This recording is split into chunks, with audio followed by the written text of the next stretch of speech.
الحمد لله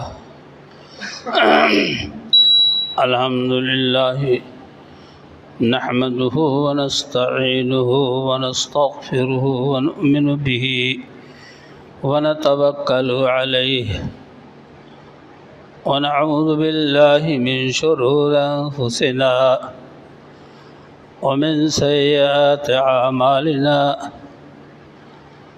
من يهده الله فلا مضل له ومن يضلل فلا هادي له وأشهد أن لا إله إلا الله وحده لا شريك له وأشهد أن محمدًا عبده ورسوله صلى الله تعالى عليه وسلم. أما بعد فإن خير الحديث كتاب الله وخير الهدي هدي محمد صلى الله عليه وسلم وشر الأمور محدثاتها وكل محدثة بدعة وكل بدعة ضلالة وكل ضلالة في النار. أعوذ بالله السميع العليم من الشيطان الرجيم. بسم الله الرحمن الرحيم. يا أيها الذين آمنوا اتقوا الله حق تقاته ولا تموتن إلا وأنتم مسلمون. يا أيها الناس اتقوا ربكم الذي خلقكم من نفس واحدة وخلق منها زوجها وبث منهما رجالا كثيرا ونساء واتقوا الله الذي تساءلون به والأرحام إن الله كان عليكم رقيبا. يا أيها الذين آمنوا اتقوا الله وقولوا قولا سديدا يصلح لكم أعمالكم ويغفر لكم ذنوبكم ومن يطع الله ورسوله فقد فاز فوزا عظيما.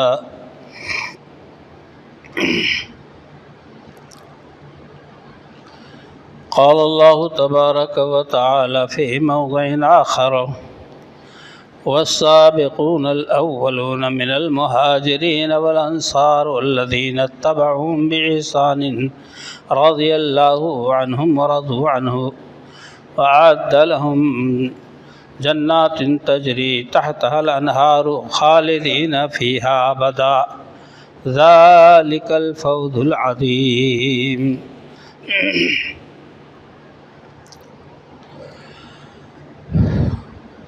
رب کائنات کی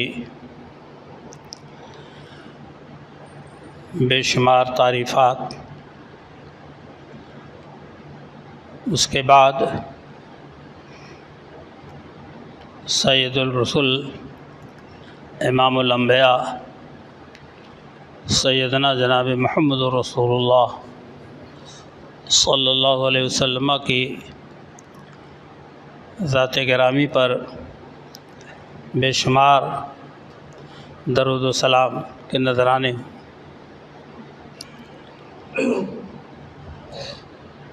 حاضرین گرامی، آج کا ہمارا خطبہ جس کا موضوع گفتگو سیدنا عثمان غنی رضی اللہ تعالیٰ عنہ کی ذات گرامی ہے. سیرت عثمان رضی اللہ تعالیٰ عنہ بیان کرنا مقصود ہے. کسی بھی شخص کی زندگی 60 65 70 سال پر پھیلی ہوئی ہو، اس کو چند منٹوں میں سمیٹ کر بیان کرنا غالباً کسی کے بس کی بات نہیں. خاص طور سے ہم جیسے فقیر العلم کی بات تو کچھ اور ہی ہے. میرے دوستوں اور بھائیوں، اتنی خوبیاں، اتنی بھلائیاں، اتنی سعادتیں ان کی زندگی کے ساتھ جڑی ہوئی ہیں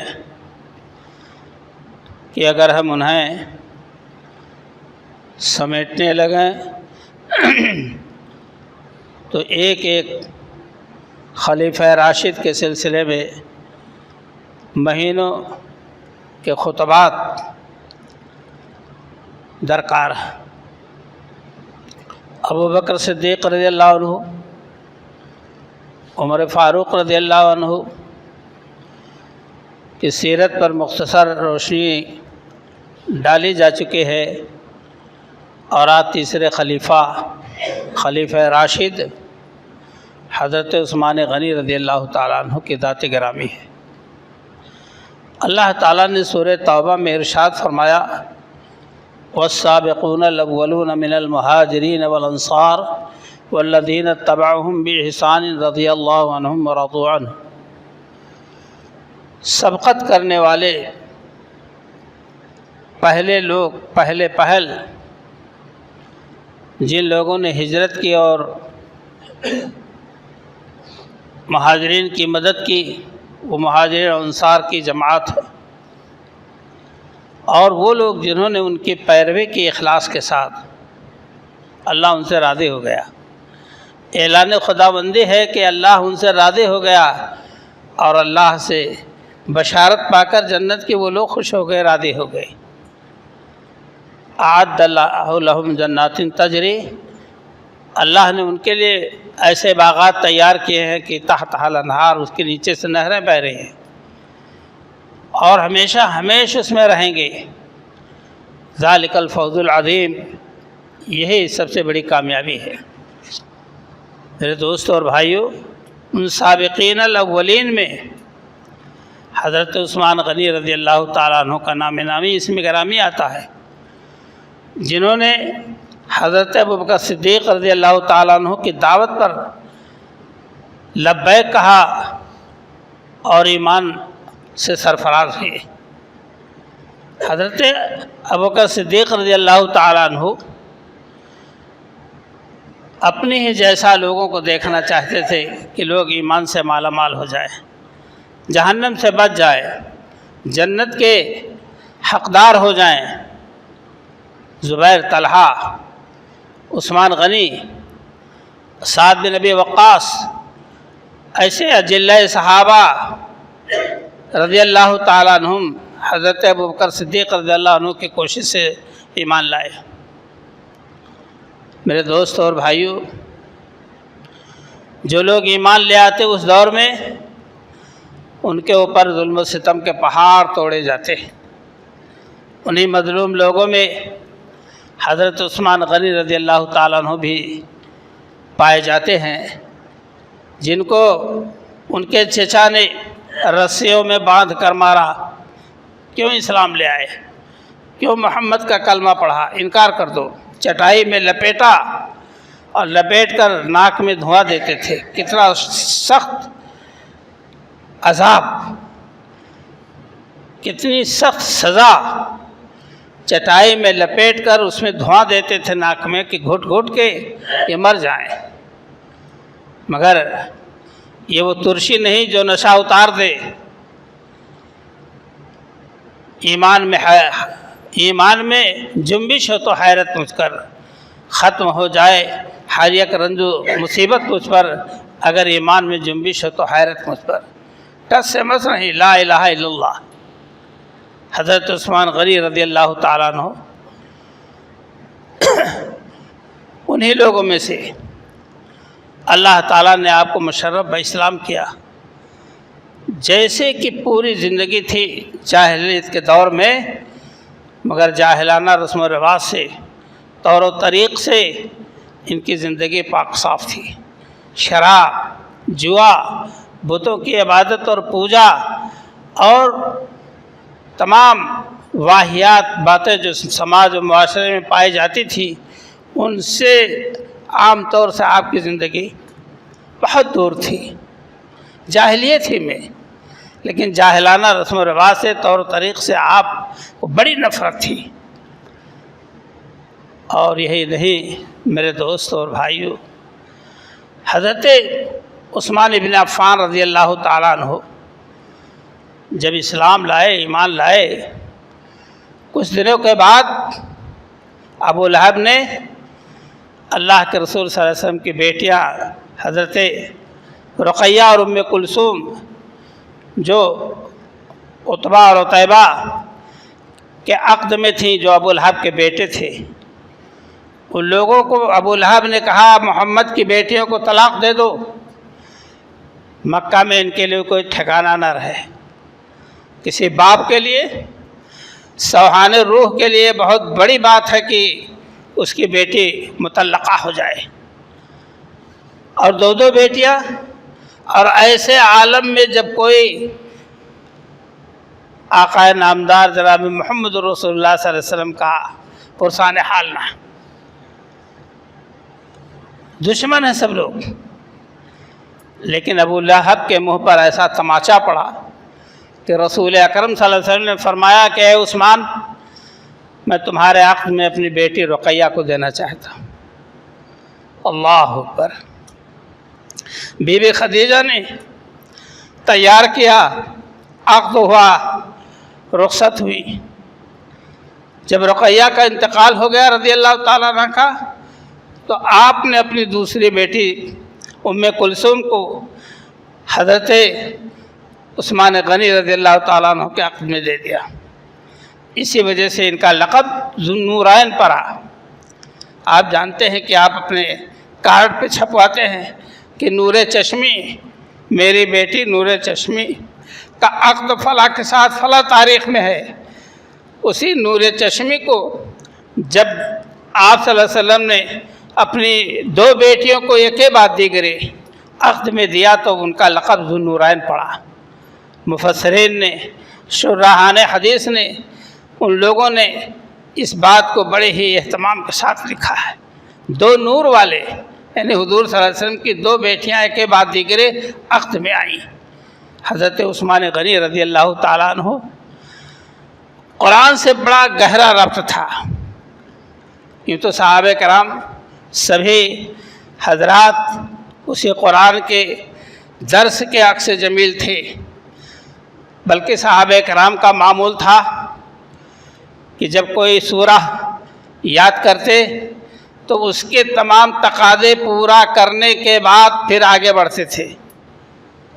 حضرت عمر فاروق رضی اللہ تعالیٰ عنہ نے سورہ بقرہ کو 2 یا 2.5 سال میں ختم کیا۔ کیوں؟ جس آیت کو پڑھتے یاد کرتے تب پہلے اس پر عمل کرتے، عمل کرنے کے بعد پھر دوسری تیسری چوتھی آیات اور رکوعات کو یاد فرماتے، ان پر عمل کرتے، تقاضے کو پورا کرتے، تب آگے بڑھتے۔ آج ہم نے اور آپ نے قرآن مجید کے الفاظ کو پڑھنا ہی کافی سمجھا، معانی و مطالب سے ہمارا اور آپ کا کوئی تعلق نہیں ہے۔ بھلے آپ کو دلچسپی ہے، آپ کو لطف آتا ہے، اللہ سے اجر کی اچھی امید ہے، قرآن مجید کی تلاوت کے ذریعہ ثواب کی امید ہے، بہت صحیح بات ہے، لیکن جو آپ کے روح پر اس کا عکس پڑنا چاہیے، اس کا اثر ہونا چاہیے، وہ نہیں ہو پاتا ہے۔ آپ پڑھ جاتے ہیں کہ نماز نہ پڑھنے والے مشرکین میں شامل ہے، مگر آپ نے آیت پڑھ لی کہ اقیموا الصلاۃ ولا تکونوا من المشرکین، نماز ادا کرو، مشرکین میں سے نہ بنو۔ نماز نہ ادا کرنا مشرکین میں شامل ہو رہا ہے۔ آپ پتہ ہی نہیں پاتے کہ قرآن نے ہم سے کیا کہا۔ قرآن نے کہا کہ اگر تم سود خواری سے نہیں بچنا چاہتے ہو فَأَذَنُوا بِحَرْبٍ مِّنَ اللَّهِ وَرَسُولِهِ، تو آؤ تیار ہو کر کے اللہ اور اس کے رسول سے جنگ کرنے کے لیے۔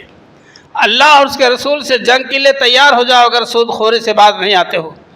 آپ نے آیت پڑھ لی، مگر آپ کے ذہن میں نہ اس کا مفہوم ہے، نہ معنی ہے، نہ مطلب ہے۔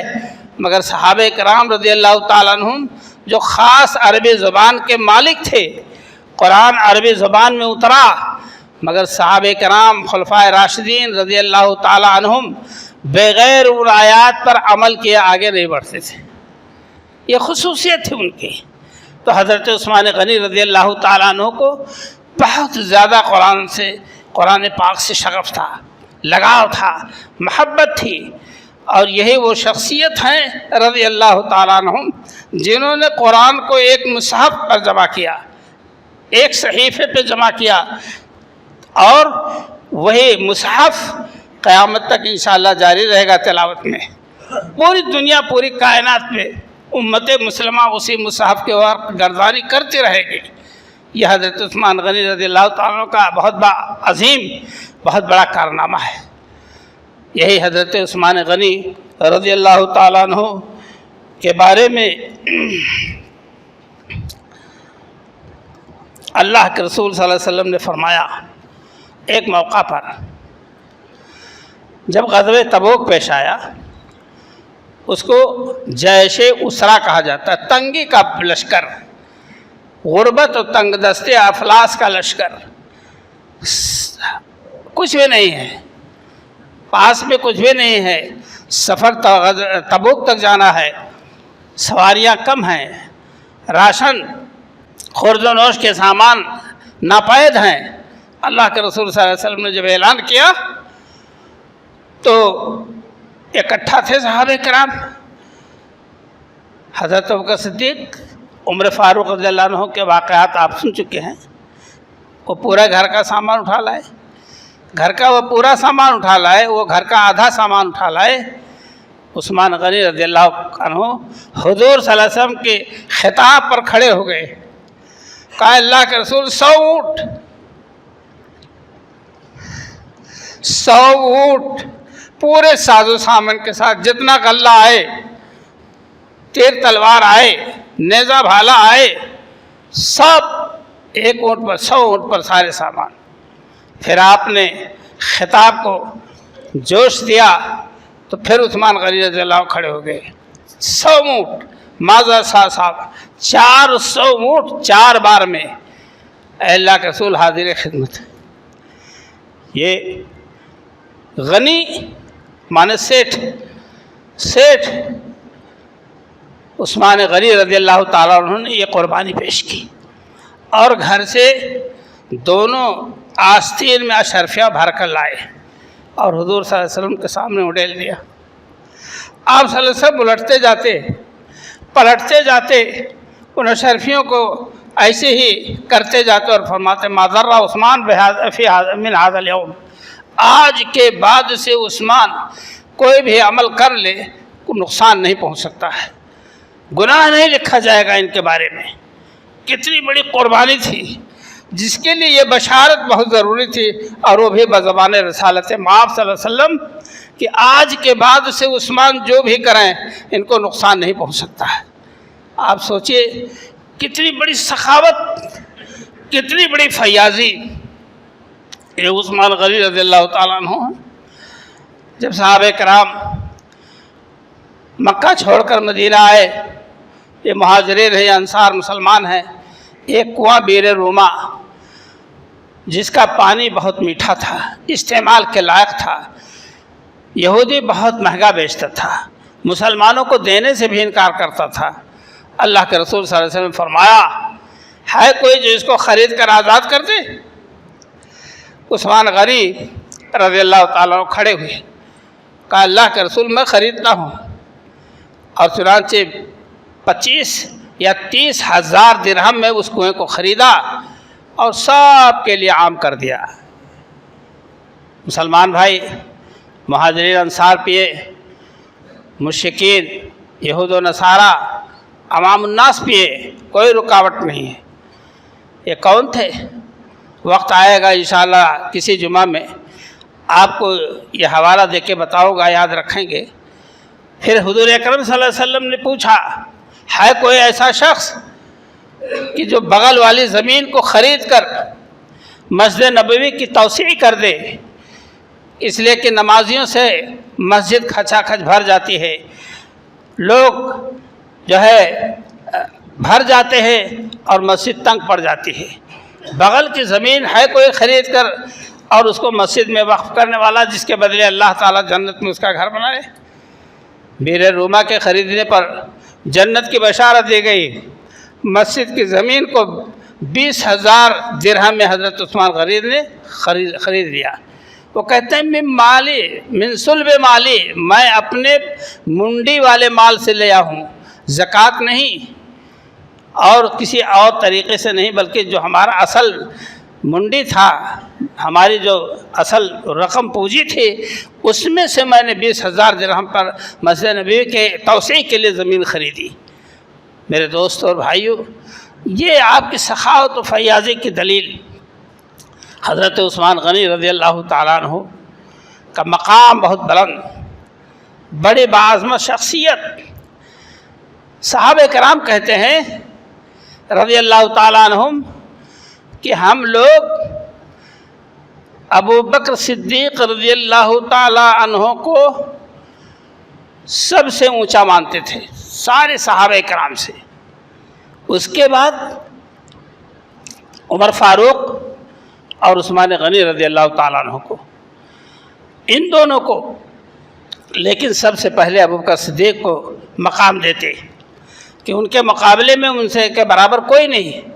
پھر عمر فاروق، عثمان غنی رضی اللہ تعالیٰ عنہ، اور بعد میں کہتے ہیں کہ بعد میں ہم لوگ سب کو برابر سمجھتے تھے۔ آپ جانتے ہیں اس میں اہل بدر بھی ہیں، غزوہ احد والے بھی ہیں، بیعت رضوان والے بھی ہیں، حدیبیہ والے بھی ہیں، یہ فتح مکہ والے بھی ہیں، مگر سب کو برابر سمجھتے تھے۔ مگر تین کو چھوڑ کر تینوں میں ابو بکر صدیق رضی اللہ عنہ کو پہلا، اور عمر فاروق اور عثمان غنی رضی اللہ عنہ کو دونوں کو برابر سمجھتے تھے۔ اس کے بعد سارے صحابہ، خود صحابہ کہتے ہیں ہم سب کو برابر سمجھتے تھے، کسی پر کوئی فضیلت نہیں دیتے تھے۔ میرے دوست اور بھائیوں، یہ مقام تھا۔ ایک بار رسول اکرم صلی اللہ علیہ وسلم ابو بکر صدیق رضی اللہ عنہ، عمر فاروق رضی اللہ عنہ، عثمان غنی رضی اللہ تعالیٰ عنہ احد پہاڑ پر گئے۔ آپ کے ساتھ تینوں حضرات گئے۔ جب احد پہاڑ پر پہنچ گئے تو حرکت کرنے لگا، لرزہ طاری ہو گیا، کپ کپ آنے لگا، جلالت شان کے تحت کہ ہمارے اوپر، ہماری پشت پر نبی صلی اللہ علیہ وسلم تشریف فرما ہے، ابو بکر و عمر عثمان تشریف فرما ہے۔ تو آپ نے فرمایا اسکن احد، اے احد ٹھہر جا، تیرے اوپر ایک نبی ہے، ایک صدیق ہے اور دو شہید ہیں۔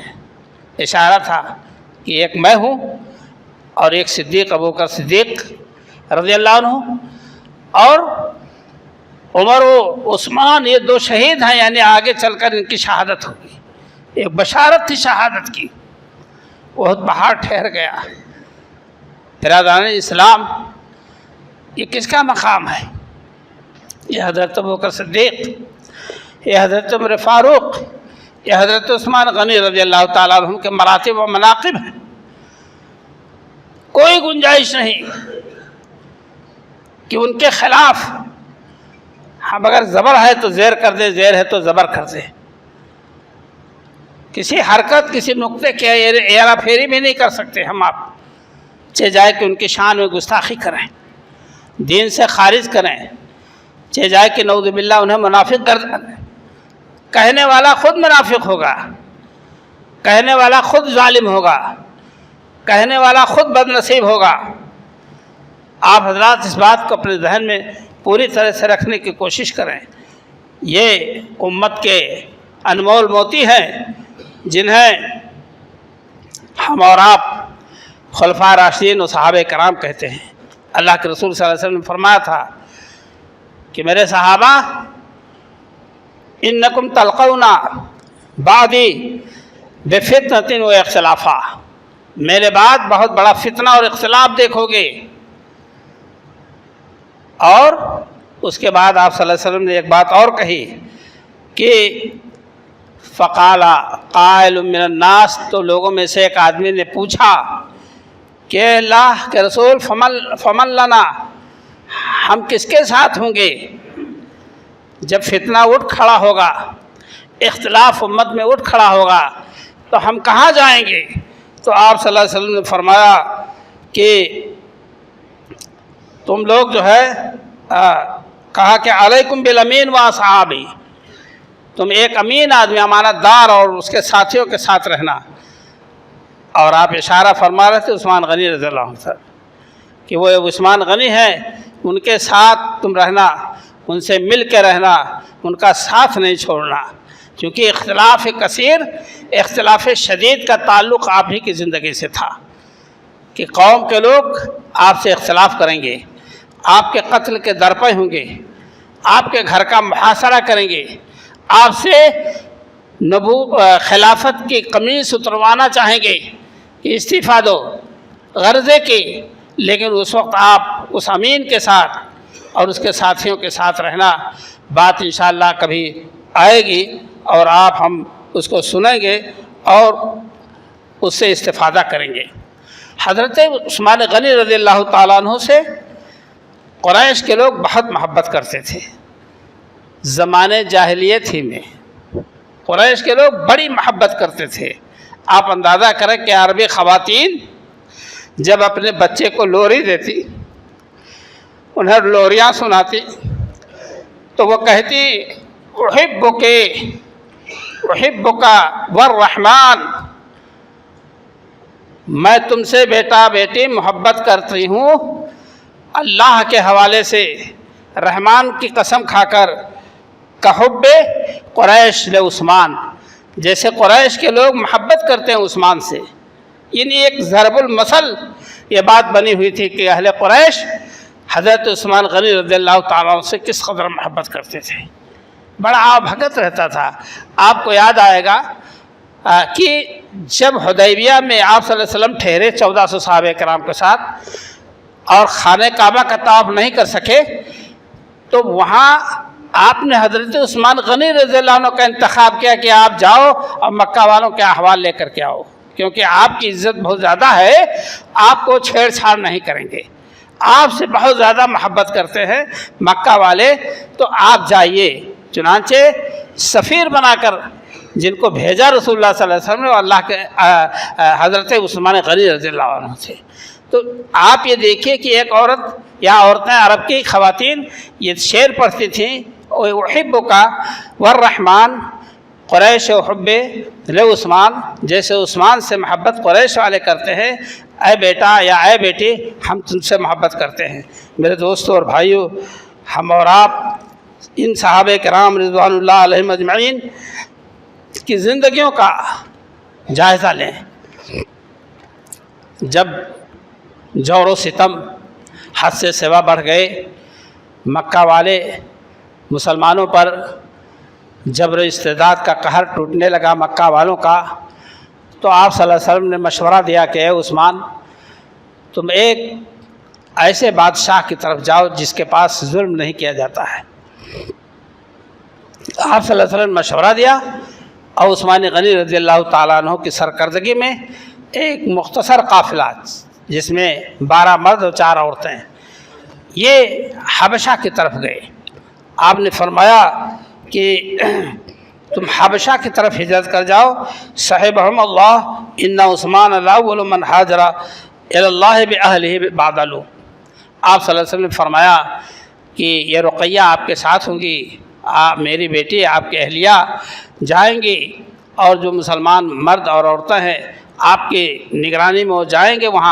وہاں کا بادشاہ بہت نرم دل ہے، بہت انصاف پسند ہے، نجاشی بادشاہ اصحمہ نجاشی ہے، اور وہ کسی کو اپنے سامنے ظلم نہیں ہوتا ہوا دیکھتا ہے۔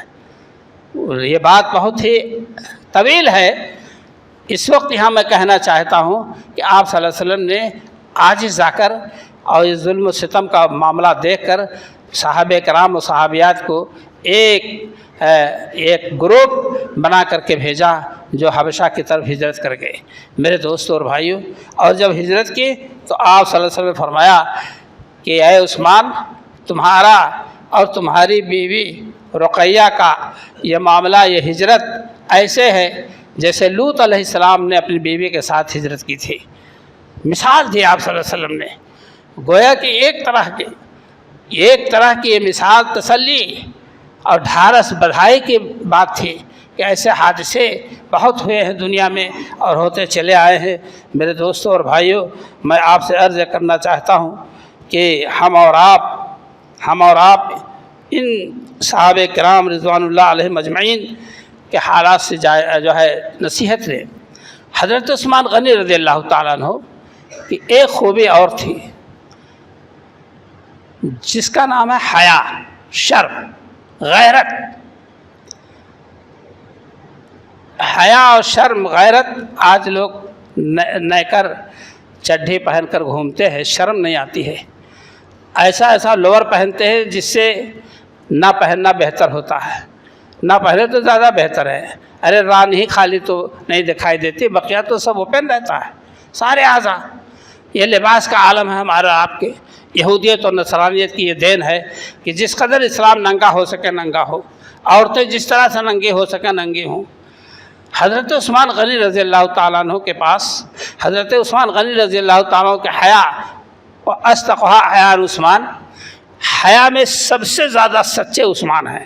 یہ آپ صلی اللہ علیہ وسلم کی بشارت، آپ کی تائید کہ عثمان غنی رضی اللہ تعالیٰ عنہ حیا میں بہت سچے ہیں، شرم و حیا غیرت میں۔ آپ جانتے ہیں ابوبکر صدیق رضی اللہ عنہ آئے، ماں عائشہ رضی اللہ عنہ کے حجرے میں داخل ہونا چاہا، آپ صلی اللہ علیہ وسلم سے اجازت طلب کی۔ آپ صلی اللہ علیہ وسلم نے بتلایا کہ آئیے تشریف لائیے۔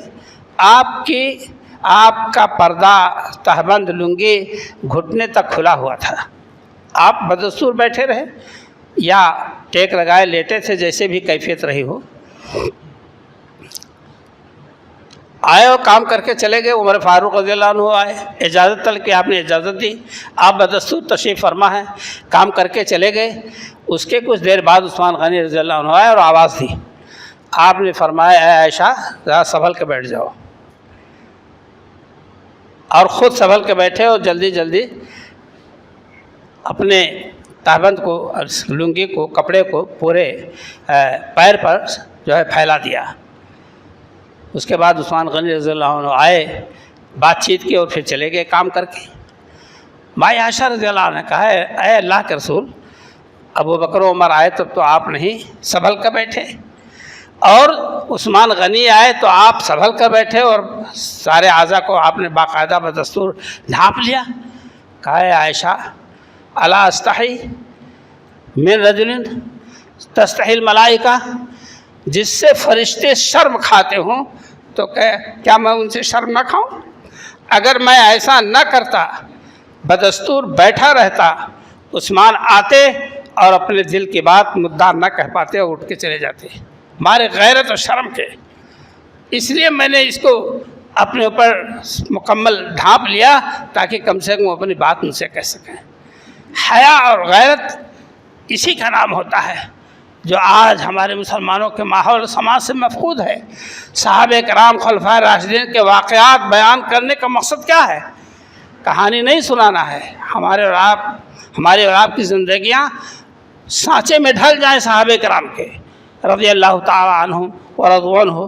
میرے دوست اور بھائیوں، یہ چند کلمات حضرت عثمان غنی رضی اللہ تعالیٰ عنہ خلیفہ ثالث کے بارے میں ہیں۔ ابھی ایک خطبہ انشاءاللہ اور اس بارے میں ہوگا، دیر یا سویر ہو سکتا ہے ایک آدھ جمعہ میں نہ یہاں رہوں، کسی کام سے ایک جگہ جانا ہے۔ اللہ تعالیٰ اس سفر کو آسان فرمائے، آنا جانا آسان ہو، پھر ملاقات ہو۔ تو میرے کہنے کا مقصد یہ ہے کہ یہ صحابہ کرام کی زندگیاں کیوں دہرائی جاتی ہیں؟ اسی لیے کہ ہم اپنی خامیاں دوری کریں۔ خامیوں کو جب دور کر دیں گے اور خوبیوں کو اپنائیں گے تو ہمارے اندر وہی ماحول پیدا ہوگا خیر و برکت کی جو صحابہ کرام کے زمانے میں تھا۔ اسی بات کے تحت میں بات ختم کرتا ہوں۔ اللہ تعالیٰ سے دعا ہے کہ رب کائنات ہم تمام لوگوں کو صحیح معنوں میں اسوہ رسول، اسوہ صحابہ کے مطابق زندگی گزارنے کی توفیق عطا فرمائے۔ آپ قرآن و حدیث اور صحابہ کرام کے حوالے سے نوٹس لیں اور اپنی زندگیوں کا جائزہ لیں کہ صحابہ کرام رضی اللہ تعالیٰ عنہ کے حالات زندگی کیسے تھے۔